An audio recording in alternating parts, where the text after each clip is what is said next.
Hindi lang ang transport sector ang umaaray sa malakihang taas presyo ng petrolyo. Hinaing ng mga magsasaka at mangingisda, malaking dagok din ito sa kanila. Kaya bigyan din sila ng ayuda. May report si Sandra Aguinaldo. Damay-damay na talaga sa lubulobong presyo ng petrolyo. Ang mga magsasaka sa Sarat, Ilocos Norte, umaaray na sa patubig sa kanilang pananim. Problema namin ngayon paubos na yung nabili namin na krudo nung hindi pa ganyan ang presyo. Kailangan na namin ng dagdag sana na para makabili. Ganito rin ang hinaing ng mga magsasaka sa Malolos, Bulacan na gumagamit ng water pump dahil bababa ang tubig sa irigasyon.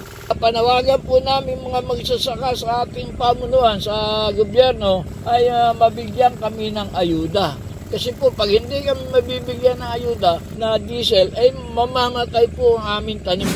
Ang mga magsasaka naman sa Mangaldan, Pangasinan, budget sa pagbili ng pataba o fertilizer ang pinaghahandaan.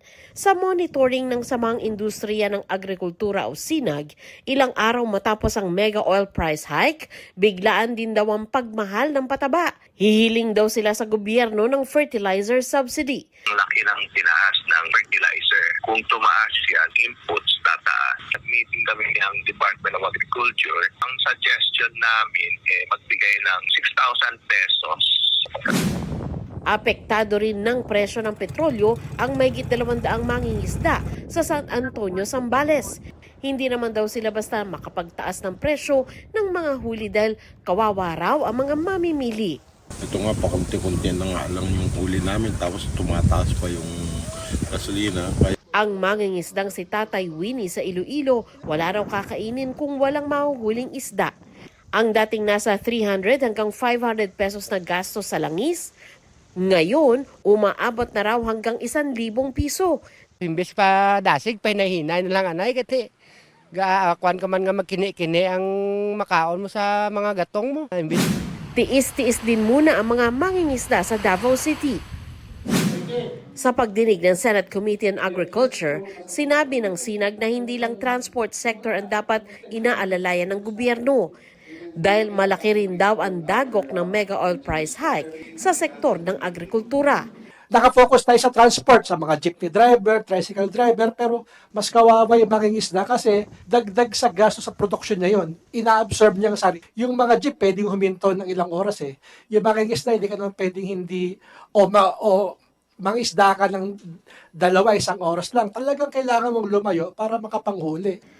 Ayon sa Bureau of Fisheries and Aquatic Resources, dahil short sa budget, nasa 3,000 piso lang ang ayuda nila na para lang sa mga mangingisdang nasa 5th class municipalities. Our target po is 150 to 200,000 boats. So if we will times 3,000, Your Honor, it's 400 million something po. So that's why 3,000 yung kinap-up natin. But if in case that there will be an augmentation of our budget, then definitely, Your Honor, we can add it to, raise it to 5,000, Your Honor. Ang chairman ng komite na si Senador Kiko Pangilinan, sinabing bumubuo na sila ng panukalang emergency fuel subsidy. Lalo't 80% ng gastos ng mga mangingisda ay krudo. May pinag-uusapan na rin daw supplemental budget ang Kongreso, kaya maaring madagdagan pa ito.